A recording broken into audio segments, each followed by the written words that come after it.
Hi friends, నేను movie రాజా. లోకనాయకుడు కమల్ హాసన్ గురించి ఎంత చెప్పుకున్నా తక్కువే.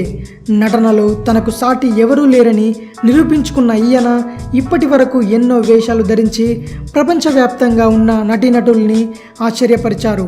అంతెందుకు, నటనలో ఈయనకు మించిన వారు ఎవరూ లేరని ఎన్నో సర్వేలు తేల్చి చెప్పాయి కూడా.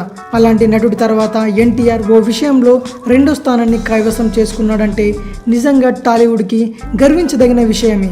ఇంతకీ ఏ విషయంలో అని అనుకుంటున్నారా? అయితే వినండి. నాన్నకు ప్రేమతో సినిమాతో ఎన్టీఆర్ 25 సినిమాల మైలురాయిని చేరుకున్నాడు. ఈ 25లో దాదాపు 22 సినిమాల్లో ఎన్టీఆర్ తన లుక్ని మార్చుకున్నాడు. అంటే 22 చిత్రాల్లో ఎన్టీఆర్ డిఫరెంట్ గెటప్లు వేసుకున్నాడన్నమాట.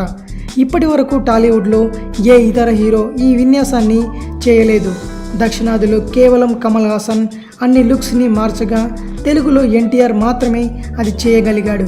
అంటే లుక్స్ పరంగా ఈ హీరో టాలీవుడ్లో అరుదైన రికార్డ్ క్రియేట్ చేశాడు. ప్రస్తుతం టాలీవుడ్లో ఉన్న పరిస్థితుల్ని చూస్తుంటే ఇప్పట్లో ఈ రికార్డుని ఎవరు బ్రేక్ చేయలేరని తెలుస్తోంది. కాగా ఎన్టీఆర్ ప్రస్తుతం కొరటాల శివ దర్శకత్వంలో జనతా గ్యారేజ్ చిత్రంలో నటిస్తున్నాడు.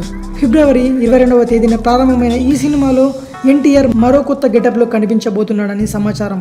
ఈ సినిమా షూటింగ్ని శరవేగంగా ముగించి ఆగస్టు నెలలో ప్రేక్షకుల ముందుకు తీసుకొచ్చేందుకు దర్శక నిర్మాతలు సన్నాహాలు చేస్తున్నారు. ఇది మ్యాటర్. మరిన్ని మూవీ న్యూస్ కోసం రిమిక్స్ కింగ్ ఛానల్ని సబ్స్క్రైబ్ చేయండి. Thanks for watching. బాయ్.